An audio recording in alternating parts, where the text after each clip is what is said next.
Hello everyone, this is शोभित दिनवान और finally आप सभी आ चुके हो अपनी लाइफ की सबसे मुश्किल और सबसे टफेस्ट क्लास के अंदर। भैया यार अभी से ही डरा रहे हो, मुश्किल और टफेस्ट बोल रहे हो, क्यों ना डराऊं? बिल्कुल डराऊंगा। मैं बाकी लोगों की तरह ना तुम्हें शुगर कोट नहीं करना चाहता कि बहुत आसान क्लास है, आराम से निकल जाएगी, बहुत आसान सिलेबस है, पूरे नंबर आ जाएंगे। ऐसा कुछ नहीं होने वाला। बहुत मुश्किल क्लास है, बहुत मेहनत लगेगी, बहुत रगड़ना पड़ेगा, बहुत बड़ा सिलेबस और आसान से तो बिल्कुल नहीं निकलने वाली। ये एक फैक्ट है। अब शायद तुम्हें वो शोभित भैया ना दिखें प्यारे से, अब मैं बात करूंगा फैक्ट्स के ऊपर, क्योंकि मैं नहीं चाहता कि तुम मेरी तरह मैं एक ऐसा बंदा हूं यार जिसकी 11वीं बर्बाद थी। उसने जब भी जेई क्लियर करा बहुत मशक्कत लगी, बहुत मेहनत लगी थी। मेरे को पता है कहां कहां पे किन गड्ढों पे तुम गिरोगे। वही गड्ढे, वही मिस्टेक्स मैं आज आप सभी के सामने लेके आया हूं और पूरे साल आपके सामने लाके रखूंगा, जिससे कि आप परेशान ना रहो। 11वीं एक ऐसी क्लास है, मुश्किल है, टफ है, पर यह नहीं है कि नामुमकिन है उसको निकालना। सही तरीकों से अगर आप चलोगे, सही चीजों को लकीर मान के फॉलो करोगे, ये नहीं कि यार ये मेरी दोस्त ये बुक ले रहा है, ये मेरी दोस्त ने ये बुक ले रखी है, मैं भी यही बुक लूंगा, मैं भी ये बुक लूंगी। अगर ये चीज में फंस गए ना तो बहुत परेशान रहोगे। कुछ माइनर बेसिक बेसिक चीजें अगर उसको तुमने फॉलो कर लिया ना तो तुम पूरी क्लास के 95% जनता से आगे होगे, क्योंकि 95% जनता ये भी नहीं कर रही होती। तो इसलिए थोड़ा सा रूड हो सकता है, थोड़ा सा मैं हार्श हो सकता हूं, पर कई बार रूड होना, कई बार हार्श होना आपके लिए सही है। क्या मेरी बात समझ में आ रही है? सबसे पहली चीज तो आगे आने वाली जितनी भी 11वीं 12वीं वाली वीडियोस होंगी वो हम इस चैनल पे ला रहे होंगे, तो आप इस चैनल पे जा सकते हो, नीचे मैं इसका डिस्क्रिप्शन में लिंक दे दूंगा। शुरुआत करते हैं। सबसे पहला ब्लंडर, हमने ये सोचा है भैया एक बार रिजल्ट आ जाए उसके बाद हम पढ़ाई करना शुरू करेंगे। ये सबसे बड़ी मिस्टेक है। मैं आपको अपना पर्सनल एक्सपीरियंस बताता हूं, देखो ध्यान से सुनना।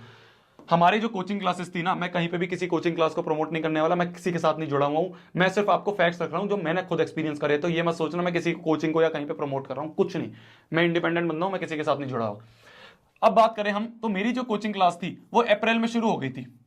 अप्रैल 4 या 5 से मेरी पहली क्लास थी और इनका टारगेट था कि ये दिसंबर एंड तक सब बैचेस का, जितने भी बैचेस होंगे सब बैचेस का दिसंबर एंड तक कोर्स कंप्लीट कर देंगे।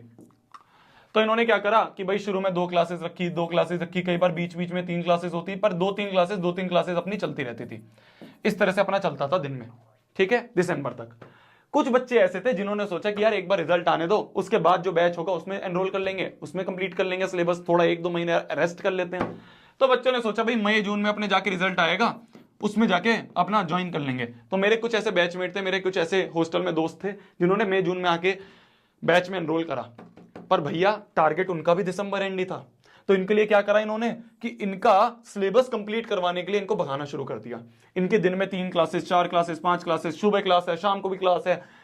बहुत परेशान रहते ये बच्चे, मैं फैक्ट बता रहा हूं। ये हमारा ऐसा था कि हमने आराम आराम से 2-2 3-3 क्लासेस में करके निपटा लिया, पर इनके में इन्होंने बहुत तेज भगाया था। तो इसलिए ये मत सोचो मेरी जान कि हम बाद में शुरू करेंगे। आप कोचिंग ले रहे हो नहीं ले रहे हो उससे फर्क नहीं पड़ता। फर्क इससे पड़ता है कि आप अभी से कंफर्ट जोन पे मत जाओ।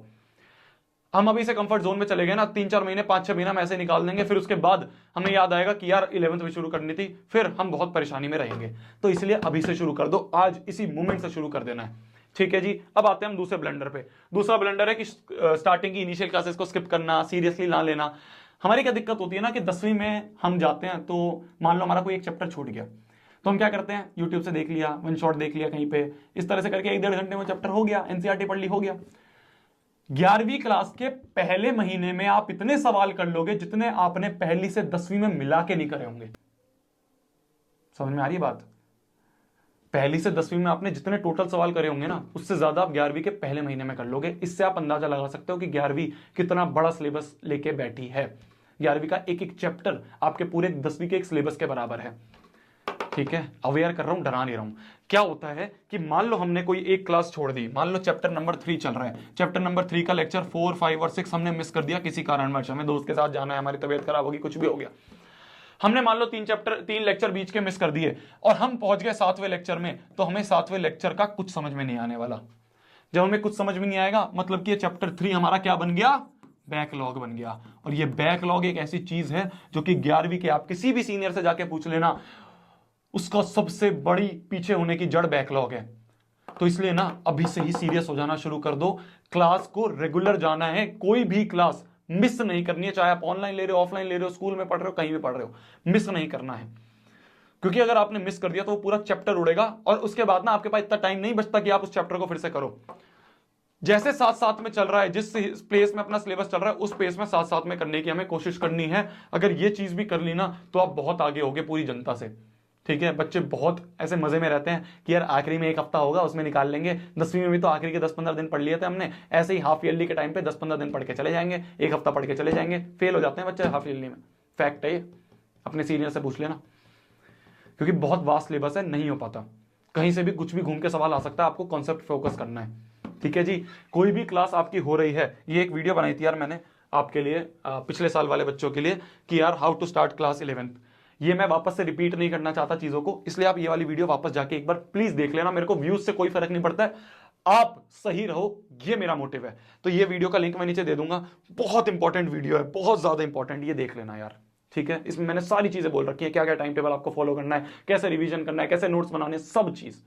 तो ये आप अपने जीवन के अगर 21 मिनट इसमें डिवोट कर दोगे 2x पे देखने के बाद, अगर आप 11 मिनट इसमें डिवोट कर दोगे, बहुत फायदा मिलेगा, बिलीव मी। ये आगे आपकी दूसरी मिस्टेक कि हमें क्या करना है, अभी से ही सीरियसली हर एक क्लास को लेना है, कोई क्लास स्किप नहीं करनी है मेरी जान। आगे बढ़ते हैं। खाली ज्ञान लेने से, लेक्चर अटेंड करने से, उसके प्यारे प्यारे नोट्स बनाने से कुछ नहीं होने वाला। मैंने फिर बोला है, बहुत वास्ट सिलेबस है। 10वीं तक क्या होता था कि यार हम सुबह उठे, स्कूल गए, कोचिंग में नोट्स बना लिए, जो सर ने बोला वो लिख लिया, क्लास में जो हमें स्कूल की टीचर ने बोला वो लिख लिया, घर में आ गए, अपना थोड़ा बहुत होमवर्क करा, चले गए, आखिरी में रिवीजन मार लेंगे। अगर आप ये स्ट्रेटेजी 10वीं के बाद 11वीं में भी अपनाओगे तो आप बहुत परेशान रहोगे। आपको जो चीज जिस दिन पढ़ाई जा रही है, आपको जो लेक्चर जिस दिन पढ़ाया जा रहा है, उसको विदिन 24 आवर्स रिवीजन मार लेना है। कैसे रिवीजन मारना है वो मैंने इस वीडियो में प्यारे से अच्छे से समझा रखा है। पर एक बात समझ लो, ये मत सोचना कि यार मेरे को कोचिंग में आज ये चीज पढ़ाई गई थी, 4 पन्ने के मेरे आज के नोट्स बने हैं, कर लूंगा जब टाइम मिलेगा। नहीं, टाइम मिलेगा, नहीं हो पाएगा रिवीजन। 24 घंटे बाद आप भूल जाओगे चीजों को, क्योंकि इतनी सारी चीजें हैं, बहुत बड़ा सिलेबस है। मैं डरा नहीं रहा हूं, कहीं पे भी अवेयर कर रहा हूं, जिससे कि आप अभी से सीरियसली चलो मेरी जान। ठीक है, मैं बहुत परेशान हुआ था, मैं भुगतभोगी हूं इस चीज का, जो भी कहते हैं। तो इसलिए ना ध्यान से जो जो रिवीजन, जो जो लेक्चर आपको रोज पढ़ाए जा रहे हैं, उनका उसी दिन रिवीजन करना है, आगे के लिए उसको पोस्टपोन नहीं करना है। नहीं याद रहेगा क्या पढ़ाया था, भूल जाओगे दिमाग में क्या पढ़ाया था। ठीक है, क्योंकि बहुत बड़े चैप्टर होते हैं, तो हमें उसी दिन 24 घंटे के अंदर उस लेक्चर को रिवाइज करना है। खाली अटेंड करने से लेक्चर और खाली नोट्स बनाने से कुछ नहीं होने वाला है। ज्ञान तो यार यूट्यूब पे भी फ्री में पढ़ा है, नोट्स तो लोगों ने भी दे रखे हैं। समझ में आ रही मेरी बात? पर इससे नहीं होने वाला, अगर आप एक बड़े कॉम्पिटिटिव एग्जाम की तैयारी कर रहे हो। अब हम आगे बढ़ते हैं नेक्स्ट पॉइंट पे। नेक्स्ट पॉइंट है हमारा नोट्स। वापस से नोट्स के ऊपर एक और पॉइंट है। बच्चे क्या करते हैं, आप देखोगे अपनी क्लास में, बहुत बच्चों को देखोगे कोचिंग में, अपने स्कूल में, कि वो क्या करेंगे कि एक रफ कॉपी रखेंगे साथ में, कि भाई क्लास में तो मैं रफ में नोट्स बना लूंगा, फिर घर पे जाके स्केच पेन लेके, ये पेन लेके, वो पेन लेके, स्केल लेके, कंपास लेके, फिर अच्छे से नोट्स बनाऊंगा। शुरू में हमें टाइम मिल जाएगा, पर इस आदत को मत करो। हमें क्लास में ही नोट्स बनाने हैं, क्लास में ही फेयर कॉपी में सब चीज करनी है, क्लास में ही जो क्वेश्चन, बहुत बड़ी चीज है, बहुत इंपॉर्टेंट चीज है, मैं ध्यान से समझना। हमारी ये नोटबुक है, ठीक है जी, हमारे को सर ने हेडिंग लिखवाई कि मान लो ये चैप्टर नंबर XYZ है, सर ने कुछ डेफिनेशन लिखवाई, यही लिख ली। सर ने कहा कि ये क्वेश्चन है, इस क्वेश्चन को आप सॉल्व करो। बच्चे क्या करेंगे, एक रफ कॉपी रखेंगे साइड में, कि भाई इस रफ कॉपी में मैं पहले बैठ के सॉल्व करूंगा, अगर सही हुआ तो मैं बैठ के इसमें लिखूंगा, पर अगर गलत हुआ तो जो सर अपनी अभी सॉल्व करवाएंगे वो सॉल्व करूंगा, वो यहां पे लिखूंगा। बहुत बड़ा ब्लेंडर है मेरी जान, यही सॉल्व करो। कोई रफ कॉपी नाम की कोई चीज भी आपको क्लास में लेके ही नहीं जानी है, ये तो बात दिमाग में रख लो। हमें सब चीज इसी में करनी है।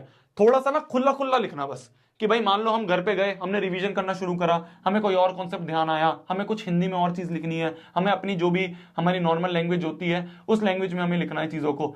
तो हम थोड़ा क्या करेंगे कि भाई हमारी जो ऊपर छत होती है कॉपी की, उसको यूज कर लिया है ना, हमने फॉन्ट थोड़ा खुला खुला लिखा, थोड़ी बीच बीच में जगह छोड़ दी, जिससे कि जब हम रिवीजन कर रहे हो तो पेंसिल से हम चीजें यहाँ पे लिख पाए। ये मैंने नोट्स वाली वीडियोस में बता रखा है, आप ध्यान से देख लेना। पर एक बात आप शुरू से ही समझ लो कि रफ कॉपी नाम की कोई चीज नहीं लेके जानी है हमें क्लास में, और जो भी चीज है वो डायरेक्ट अपनी नोट्स कॉपी में लिखना है, डायरेक्ट इसी में अटेम्प्ट करना है, जिससे कि मान लो आपने यहाँ पे अटेम्प्ट करा, अगर सही हुआ तो बहुत बढ़िया बात है, अगर गलत हुआ तो बस एक ऐसे मार्क लगा लेना, और जिस तरह से सर ने या टीचर ने जो भी सही वाला सॉल्यूशन करवाया उसके नीचे लिख लिया, जिससे कि जब आप वापस रिवीजन कर रहे हो ना तो आपको पता हो कि आपने क्या गलत यहाँ पे करा था, क्या गलती आपने करी थी, आपको दिमाग में रहे। बस एक छोटी सी लाइन मार दी हमने, तो हम बार बार जब भी रिवीजन करेंगे हमें पता चलेगा हमने क्या ब्लेंडर करा था, क्या सिली मिस्टेक करी थी। बहुत इंपॉर्टेंट है, रफ कॉपी वाला याद भी नहीं रहेगा कहां करी थी सॉल्व, यहीं पे याद रहेगा। आपके नोट्स सजे सजाए नहीं होने चाहिए, किसी को हम नहीं दे रहे वाले, हम किसी को बांटने नहीं वाले हैं नोट्स, हमारे लिए नोट्स हैं। तो बस इस तरह से होने चाहिए कि भाई ब्लू और ब्लैक पेन हमने यूज कर लिया, थोड़ा सा डिफरेंशिएट हो गया कि भाई क्वेश्चन को ब्लैक से रख लिया, हेडिंग को ब्लैक से रख लिया, बाकी चीज हमने ब्लू से कर ली। इतना हम कर सकते हैं, मैंने भी करा था। पर ये नहीं स्केच पेन ले लिया, ये ले लिया, वो ले लिया, मार्कर रख रहे हैं और चिट्स लगा रहे हैं, कुछ नहीं, सब इसी में करना है। थोड़ा खुला खुला लिखेंगे, घर पे जाके रिवीजन के टाइम पे हमें कुछ और इंपॉर्टेंट चीज लगेगी, ऊपर लिख लेंगे छत पे, या बाकी जहां पे भी जगह होगी वहां पे लिख लेंगे पेंसिल से। बहुत इंपॉर्टेंट है। एक वीडियो मैंने बनाई थी नोट्स के ऊपर भी, ये तो आपकी ये हो गई, ये हाउ टू मेक नोट्स, बिल्कुल बहुत प्यारी वीडियो, आप देख लेना। मैं ना कुछ कुछ जो भी इंपॉर्टेंट वीडियो आपके लिए वो मैं नीचे डिस्क्रिप्शन में दे दूंगा, हो सके तो देख लेना। आगे हम बढ़ते हैं। क्या बोला मैंने कि नोट्स को हमें डायरेक्ट बनाना है, कोई नहीं कि भाई रफ में बनाएंगे फिर घर में फेयर बनाएंगे, इतना कोई हमें टाइम पास नहीं करना होगा। मल्टीपल ट्यूशंस लेना बहुत बड़ा ब्लंडर। भैया मेरे को यहाँ समझ में नहीं आ रहा तो हमने यहाँ से भी पढ़ लेता हूँ मैं इस टीचर से, फिर उसके बाद में जाके इस टीचर से भी पढ़ लेता हूँ, फिर मैं ये वाला अगर नहीं समझ में आता केमिस्ट्री तो मैं कोचिंग के ट्यूशन से भी पढ़ लिया, एक मैंने पर्सनल ट्यूशन भी ले रखा है उससे भी पढ़ लिया। कंफ्यूज जाओगे, दिमाग फट जाएगा। एक टीचर रखना एक सब्जेक्ट के लिए बस। क्या मेरी बात समझ में आ रही है? मैं आपको अपना एग्जाम्पल बताता हूँ। मेरा एक चैप्टर था स्ट्रक्चर ऑफ एटम, आएगा आपका चैप्टर, अगर आप केमिस्ट्री पढ़ रहे होगे तो फिजिकल केमिस्ट्री में स्ट्रक्चर ऑफ एटम आएगा चैप्टर। हमारा क्या हुआ कि टीचर चेंज हो गए, और टीचर चेंज होने के बाद एक नया टीचर आया, उसने हमें स्ट्रक्चर ऑफ एटम पढ़ाया। हमने वो स्ट्रक्चर ऑफ एटम उस टीचर से, भाई ऐसा था कि यार इस टीचर से कौन पढ़ेगा, जब सर आएंगे ना उन्हीं से पढ़ेंगे, तो हमने मजे मजे में ऐसे ही उससे ऊपर ऊपर से पढ़ लिया। पर क्या रहता है ना, हमारे सबकॉन्शियस माइंड में वो सारी चीजें रहती हैं जो भी चीज उस टीचर ने पढ़ाई थी। फिर मैंने दूसरे टीचर से पढ़ने की सोची, उससे कुछ कुछ चीजें बोली, उसने कुछ अलग मेथड बताए थे, इसने कुछ अलग मेथड बताए थे। फिर मैं तीसरे टीचर के पास चला गया, उसने थोड़े बहुत कहीं पे अलग मेथड बताए। मैं दिमाग में ये कंफ्यूज रह गया कि यार उस टीचर ने तो ऐसे सॉल्व करवाया था, ये टीचर ऐसे सॉल्व करवा रहा है, इसने ये डेफिनेशन लिखवाई थी। सबसे बेकार ब्लंडर है ये, मेरे को कभी स्ट्रक्चर ऑफ एटम समझ में नहीं आया। 12वीं में जाके जब एंड का टाइम आया, जब थोड़ा थोड़ा मैंने ऊपर से देखा, तो इसीलिए मेरी जान एक सब्जेक्ट के लिए एक ही टीचर रखना है, मल्टीपल टीचर्स पे नहीं भागना, मल्टीपल ट्यूशंस पे नहीं भागना। ठीक है, क्या मेरी बात समझ में आ रही है? अगर हमें वो टीचर नहीं समझ में आ रहा है तो उसकी क्लास छोड़ दो, फिर दूसरे टीचर से पढ़ लो।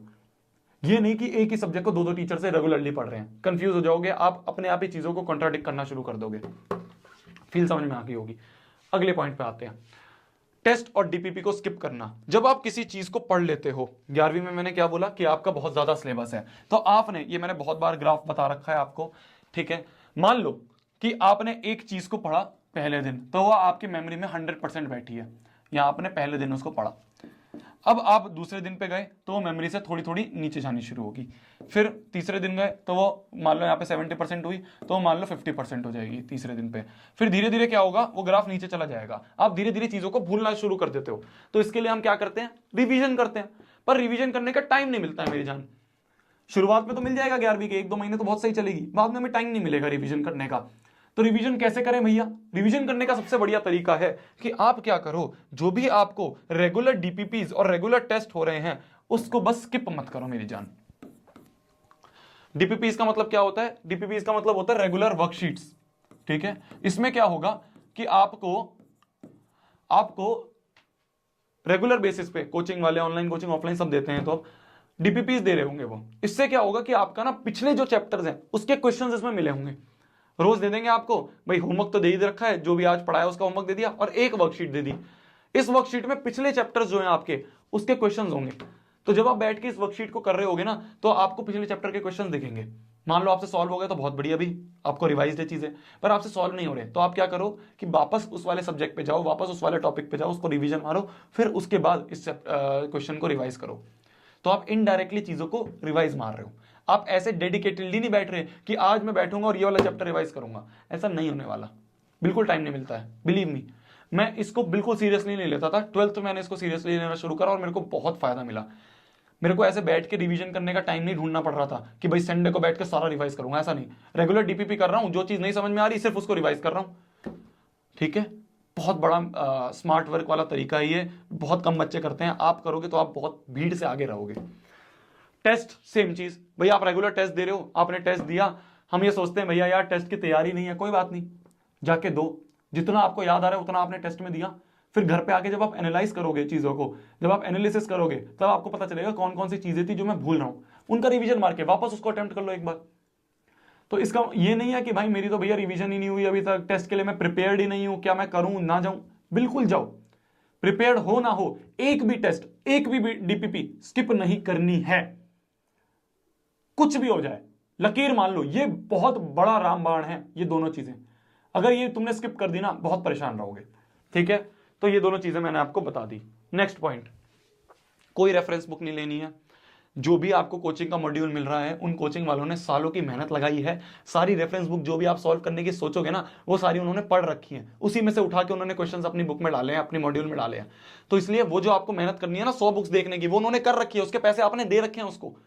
तो ये नहीं कि 100 बुक्स उठा के हम बुक्स को, रेफरेंस बुक को उठा के लेंगे। बहुत अच्छी बुक है सारी, मैं ये नहीं कह रहा बेकार बुक है, पर आपके पास टाइम नहीं है मेरी जान, ठीक है। तो इसलिए जो भी आपको सिर्फ मॉड्यूल दिया जा रहा है उसको आपको अच्छे से करना है। नोट्स, मॉड्यूल, रेगुलर डीपीपी, इतनी ये 3 चीजें आपने अच्छे से कर ली तो आप बहुत आगे होगे अपनी क्लास से। नोट्स अपने खुद के बनाने हैं। जो मैं आपको नोट्स देता हूं, यहां पे मैं खुद अपनी चीज को कॉन्ट्राडिक्ट कर रहा हूं। मैंने आपको 10वीं में नोट्स बनाने सिखा दिए हैं, अब आपको खुद बनाने हैं। क्या मेरे बात समझ में आ रही है? मैं आपको बोर्ड लेवल के नोट्स दूंगा, क्योंकि वो बोर्ड लेवल, स्कूल लेवल के एग्जाम के, क्योंकि वो आप दूसरों से पढ़ के अच्छा कर सकते हो। कॉम्पिटिटिव लेवल एग्जाम में आप दूसरे नोट्स से कुछ नहीं कर पाओगे मेरी जान। काफी बच्चे मेरे को कमेंट कर रहे थे, भैया आपने नोट्स प्राइवेट कर दिया, आपने नोट्स क्यों हटा दिए? 2 रीजन है। पहला रीजन, अभी से ही मेरे को आपको स्पून फीड नहीं करना है कि आपने उठाए नोट्स और उनसे पढ़ना शुरू कर दिया। खुद बनाओ। अब अभी नहीं बनाना सीखेंगे तो कब बनाना सीखेंगे? कुछ चीजें मेरे को पता है गालियां पड़ेंगी, पर मैंने करा है क्योंकि मैं आपका फायदा चाहता हूं मेरी जान, इसलिए मैंने उनको प्राइवेट करा है। दूसरी चीज, कुछ उसमें माइनर मिस्टेक्स थी, उनको हमें सही करना है। फिर हम अपडेट करके जब आपका एग्जाम का टाइम आएगा, स्कूल एग्जाम का टाइम, जब हम आपको दे रहे होंगे उससे 4-5 महीने पहले, अभी से नहीं दूंगा। आप बुरा मानो भला मानो, आपका भला चाहते हैं यार। अभी से ही कोई आपको शुगर कोट करना, आपको अभी से ही हर चीज स्पून फीड करना शुरू कर देंगे, आप कब सीखोगे फिर? ठीक है, तो इसलिए मैंने उनको प्राइवेट करा है। आप अपने आप खुद नोट्स बनाओ, लेक्चर सुन सुन के। आप 1 दिन बनाओगे, 2 दिन बनाओगे, 3 दिन बनाओगे, 4-5 चैप्टर के बनाओगे, आपको पता चलेगा कहां मैं गलती कर रहा हूं, फिर आप और अच्छे नोट्स बनाओगे। ये वीडियो मैंने आपको बता रखी है, इस वीडियो में मैंने अच्छे से समझा रखा है कि नोट्स कैसे बनाने हैं, उसको यूज करो। शुरू से ही दूसरे के ऊपर मत बिल्कुल भी डिपेंडेंट रहो, सीख नहीं पाओगे मेरी जान। ये हो गई आपकी आखिरी टिप, ठीक है। सारी चीजें मैंने आपको जो जो मेरे दिमाग में आई थी वो बता दी हैं, बाकी मैं आपको टाइम टू टाइम बताता रहूंगा। आप इस चैनल पे आके जुड़ जाओ, सब चीज जो भी मेरे दिमाग में आएंगी, आपको जो भी प्रॉब्लम आएगी वो यहाँ पे इसका सॉल्यूशन मैं दे रहा हूँ। मुश्किल क्लास है, मुश्किल सिलेबस है, बड़ा सिलेबस है, पर नामुमकिन नहीं है करना मेरी जान। बस ये है कि हम 10वीं की मेंटालिटी से इसको कर रहे होते हैं, 10वीं की मेंटालिटी से बहुत कंफर्ट जोन में रह के ये सोचते हैं आखिरी में सब चीज कर लेंगे, वहां बच्चे फंसते हैं। बस आप उस चीज में मत रहो, कंसिस्टेंटली लगे रहो। 3-4 घंटे, 5 घंटे आपने रेगुलर निकाल लिए अपनी सेल्फ स्टडी के, बहुत है। चलते रहोगे, अच्छा स्कोर करेंगे, अपनी पूरी क्लास की 95% जनता से आगे रहेंगे, क्योंकि बच्चे ये भी नहीं करते, 100 अलग चीजों पे भागते हैं। तब तक के लिए वही पढ़ना है, फोड़ना है, कहर मचा देना, आग लगा देनी है। बेस्ट ऑफ लक, ठीक है। जो भी तो आपको चीज चाहिए हो इस वीडियो के कमेंट सेक्शन में बताओ, मैं आपको इस चैनल पे लाके दे रहा हूँ। बाय, टेक केयर, मिलते हैं अगली वीडियो में। बाय, जाओ पढ़ लो, चलो बाय।